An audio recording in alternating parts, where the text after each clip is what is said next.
সম্পূর্ণ নিরামিষভাবে স্পেশাল মশলা দিয়ে ঘুগনি বানানোর সবচাইতে সহজ রেসিপি নিয়ে আজকে কিন্তু চলে এসেছি। খেতে যেমন দুর্দান্ত হয় তেমনি খুব সহজেই তৈরি হয়ে যায়। রান্নাবাটির পক্ষ থেকে সকল দর্শক বন্ধুদের স্বাগত জানিয়ে শুরু করছি আজকের এই নিরামিষ স্পেশাল ঘুগনির রেসিপি। এর জন্য 200 গ্রাম পরিমাণে ঘুগনির ডাল হোল নাইট ভিজিয়ে রাখতে হবে। সারা রাত ভিজিয়ে রাখবার পর ভালো করে ধুয়ে পরিষ্কার করে নিয়ে তারপরে প্রেসার কুকারে ঘুগনির ডালটা দিয়ে দিতে হবে, আর দিয়ে দিতে হবে পরিমাণ মতো জল। তার সাথে দিয়ে দিচ্ছি খোসা ছাড়িয়ে নেওয়া 3টে বেশ বড় সাইজের আলু, আর দিয়ে দিচ্ছি পরিমাণ মতো নুন। নুন দিলে কিন্তু খুব ভালো সেদ্ধ হবে, আর আলু ঘুগনি ডাল দুটোর মধ্যেই কিন্তু নুন ইনসিস্ট করবে। এবার দিয়ে দিচ্ছি সর্ষের তেল, যাতে প্রেসারের ঢাকনাটা চাপা দিয়ে দিলে জল বেরিয়ে বাইরে না পড়ে।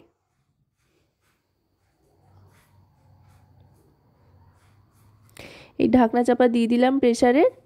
এবার গ্যাস অন করে দেবো। মোটামুটি 7 থেকে 8টা সিটিতেই কিন্তু আমার ঘুগনির ডাল সেদ্ধ হয়ে গিয়েছে। আপনারা ঘুগনির যে ডালটা সেটার কোয়ালিটি অনুযায়ী দেখে নেবেন কতগুলো সিটি দিতে হচ্ছে, সেই অনুযায়ী কিন্তু সিটি দিয়ে সেদ্ধ করে নিতে হবে। প্রথমেই এবার আলুগুলো তুলে নিচ্ছি। আলুগুলোও সেদ্ধ হয়ে গিয়েছে। আলুটা তুলে নেওয়ার পর এবার দেখুন ঘুগনির ডালটাও কিন্তু খুব সুন্দর সেদ্ধ হয়ে গিয়েছে। প্রত্যেকটা আস্ত রয়েছে অথচ নরম হয়ে গিয়েছে। এবার নিয়ে নিচ্ছি মশলা। মশলার জন্য এখানে টমেটো আর আদা বাটা নিয়ে নিয়েছি।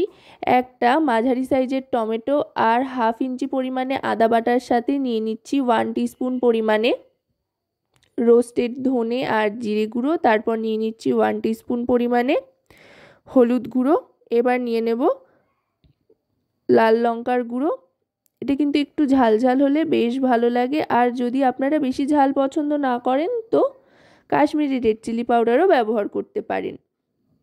আর এবার দিয়ে দেব পরিমাণ মতো লবণ। ঘুগনি সেদ্ধ করবার সময় কিন্তু সামান্য একটু নুন দিয়েছিলাম। এবার কড়াইতে সাদা তেল গরম করে তাতে ফোড়ন হিসেবে দিয়ে দিচ্ছি সাদা জিরে আর তেজপাতা।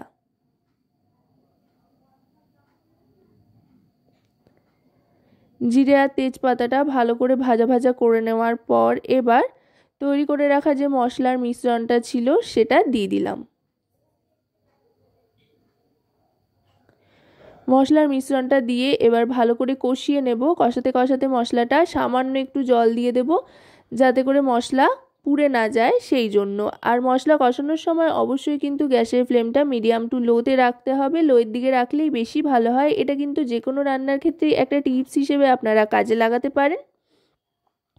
যারা নতুন নতুন রান্না করছেন তাদের জন্য কিন্তু দারুণ সুন্দর একটা টিপস এটা।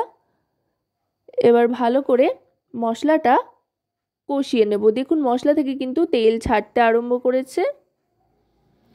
এবার আরও খানিকক্ষণ মশলাটাকে ভাজা ভাজা করে নেব।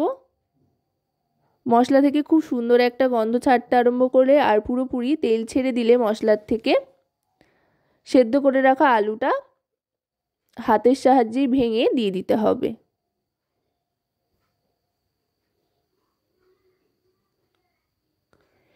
দিয়ে এবার ভালো করে মিশিয়ে নেব।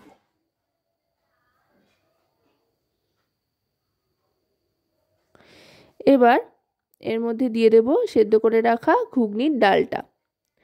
ঘুগনির ডালটা দিয়ে মিশিয়ে নিতে হবে। এবার কিন্তু গ্যাসের ফ্লেমটা মিডিয়াম টু হাইতে করে মিশিয়ে নেব। আশা করব রেসিপিটি আপনাদের ভালো লাগবে। ভালো লাগলে অবশ্যই রান্নাবাটি চ্যানেলটিকে সাবস্ক্রাইব করে লাইক শেয়ার কমেন্টের মাধ্যমে আমাদের পাশে থাকবেন, আর পাশে থাকা বেল আইকনটি অন করে দেবেন সবার আগে সমস্ত রকম রান্নার নোটিফিকেশান পাওয়ার জন্য। আর যদি রেসিপিটি আপনারা আমাদের ফেসবুক পেজ থেকে দেখেন তো অবশ্যই রান্নাবাটি ফেসবুক পেজটিকে ফলো করার অনুরোধ রইল। আপনাদের একটা লাইক শেয়ার সাবস্ক্রাইব কমেন্ট কিন্তু আমাদের অনেক অনেক উৎসাহিত করে নতুন ভিডিও তৈরির জন্য।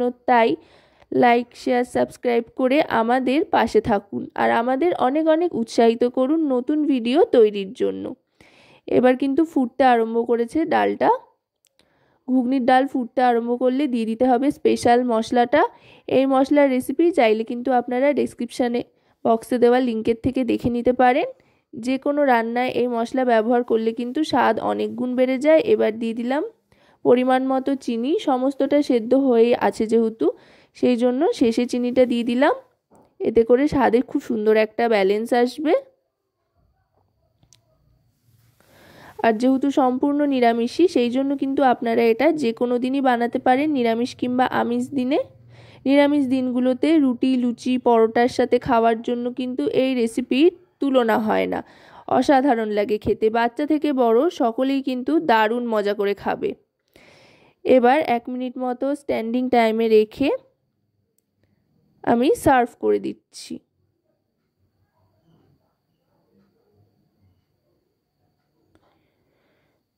এবার সার্ভ করে দিচ্ছি। তো আশা করব রেসিপিটি আপনাদের ভালো লাগবে। ভালো লাগলে অবশ্যই আমাকে কিন্তু কমেন্টের মাধ্যমে জানাবেন। আজকের মতো এ পর্যন্তই।